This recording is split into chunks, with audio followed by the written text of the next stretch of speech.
जो आज की सबसे बड़ी हेडलाइन रही है, सबसे बड़ी खबर रही है, जिसका पूरा इम्पैक्ट मार्केट पर देखने को मिला है, एक बार उसके पास चलते हैं। अदानी ग्रुप एक बार फिर से नेगेटिव खबरों की वजह से हम देख रहे हैं लगातार ये पूरा समूह, इस समूह के स्टॉक्स चर्चा में है। न्यूयॉर्क के कोर्ट ने ग्रुप चेयरमैन गौतम अदानी समेत कई अधिकारियों पर घूस देने और निवेशकों को गुमराह करने के गंभीर आरोप में दोषी ठहराया है। इस खबर की पूरी डिटेल लेकर आशीष हमारे साथ जुड़ चुके हैं। आशीष, मेरे पास आपके लिए दो सवाल हैं। पहला तो ये विस्तार से ये पूरा मामला बताइए, ये खबर क्या है, कितनी बड़ी हुई और कैसा असर इसका देखने को मिला? बिल्कुल, देखिए यूएस कोर्ट का वर्डिक्ट आया जहां पर बताया जा रहा है कि अदानी ग्रुप में खासतौर पर अगर आप देखें तो गौतम अदानी ने कुछ प्रोजेक्ट्स को लेकर 25 करोड़ डॉलर ये घूस, ये रिश्वत का जो है यहाँ पर एक आरोप लगाया कि इन्होंने इंडियन ऑफिशियल्स को ऑफर किया है, ये देने का प्रॉमिस किया कुछ सोलार प्रोजेक्ट्स के ऑर्डर्स के चलते, और जिसके चलते अगर आप देखें तो जो यूएस के निवेशक हैं इन्हें गुमराह किया गया, इन्हें मिसगाइड किया गया, जिसका एक इम्पैक्ट यहाँ पर देखने को मिला।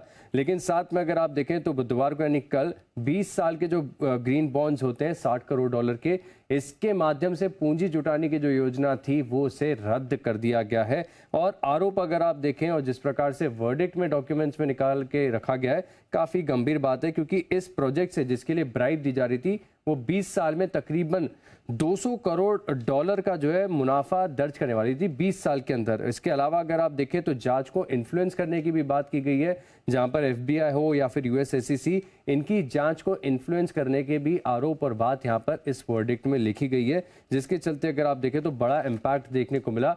आप मार्केट में तो देख ही रहे हैं करीब 2 लाख करोड़ से ज़्यादा का मार्केट कैप अदानी ग्रुप का साफ हो चुका है, लेकिन बॉन्ड्स में भी बड़ी गिरावट आपको देखने को मिली है।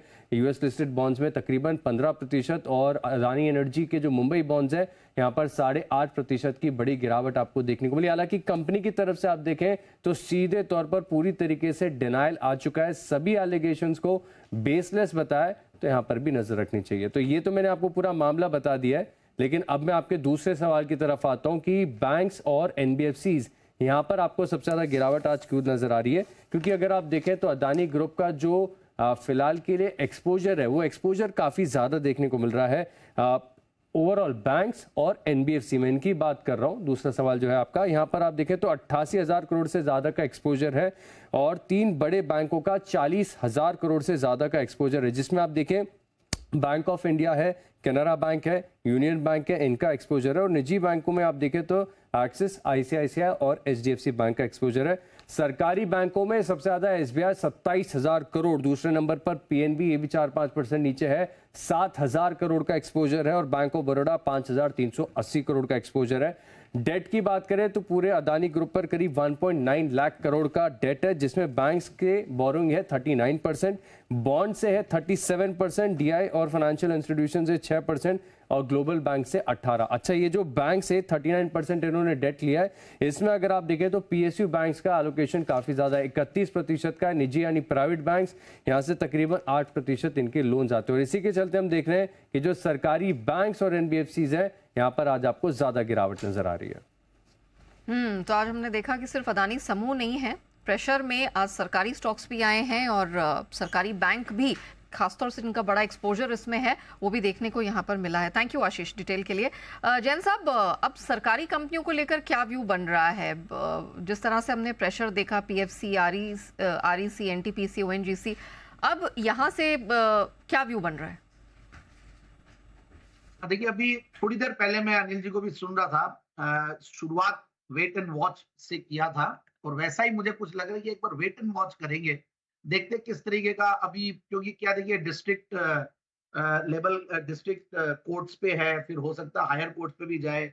अभी अडानी समूह का एक स्टेटमेंट भी है कि वो लोग और इस पे काम कर रहे हैं। सो लेट्स सी, ठीक है, फिंगर्स क्रॉस्ड। न्यूज तो सर्टेनली बहुत खराब है, जो ऑलरेडी होल्ड कर रहे हैं और जो भी एफएनओ के स्टॉक्स है 4-5, वहां पे तो बड़ी गिरावट है।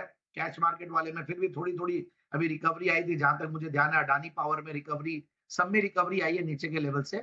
और बैंक्स पे इंपैक्ट पड़ेगा, सर्टेनली पड़ेगा, but at the same time ऐसा कुछ मुझे लगता नहीं है, जिस तरीके के इनके पैट है, EBITDA है और जो काम कर रहे हैं, काम तो दिखता ही है, काम तो कर ही रहे हैं, तो ऐसा कुछ नहीं होगा कि एक साथ उस लेवल तक आ जाए कि जहां डेट्स टू भी सर्विस नहीं कर पाए। ऐसा लगा नहीं, क्योंकि पिछली बार भी इससे ज्यादा खराब न्यूज और बुरी न्यूज थी, और जहां पे रिएक्ट जब किए तो इनफैक्ट दूसरे इन्वेस्टर्स आ गए। सो लेट्स सी, है मतलब इतना इजीली मैं प्रेडिक्ट नहीं कर पाऊंगा, क्योंकि कहीं ना कहीं ये फैसला ही है एक लेवल ऑफ कोर्ट का। अब ऊपर जाएंगे और कैसे क्या होगा, देखते हैं क्या होता है। बट वेट एंड वॉच है, ओवर रिएक्ट नहीं करें। बहुत ज्यादा पैनिक हो चुका ऑलरेडी, इतना ज्यादा पैनिक होना नहीं चाहिए था मेरे हिसाब से।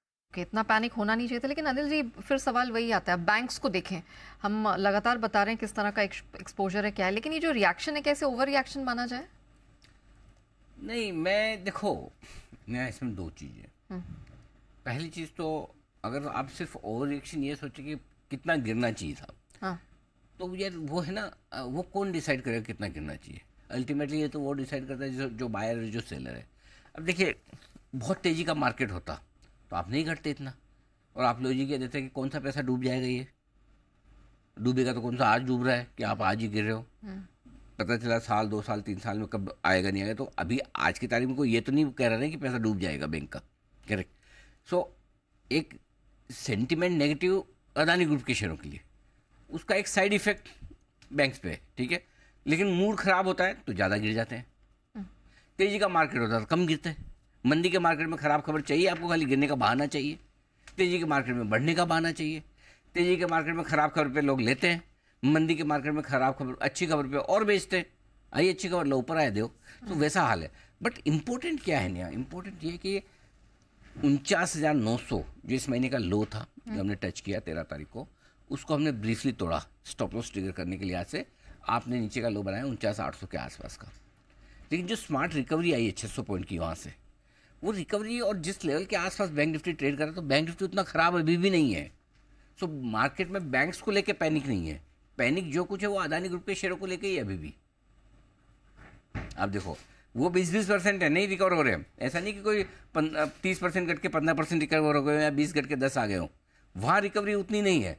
रिकवरी जो है ये SBI में आप देखिए थोड़ी बहुत रिकवरी आई है। 6% घटने के बाद मेरे ख्याल से 4-1% के आसपास अभी नीचे होगा, करीबन कितना नीचे, 2.5%। तो देखिए ना, SBI में रिकवरी आती हुई दिखे। सो आई थिंक क्या है कि ओवर रिएक्शन किसी भी चीज़ में बचें, बस सिंपल सी चीज़ है।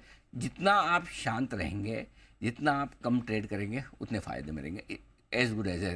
मतलब अब ऐसे अपने कौन से 30 मार खा के दिमाग लगा ही लेंगे कि इस खबर पे इस माहौल में इस लेवल पे इतना SBI गिरना चाहिए, करेक्ट है ना। सो बेहतर है जो चल रहा है उसको शांति से देखो, कुछ नहीं।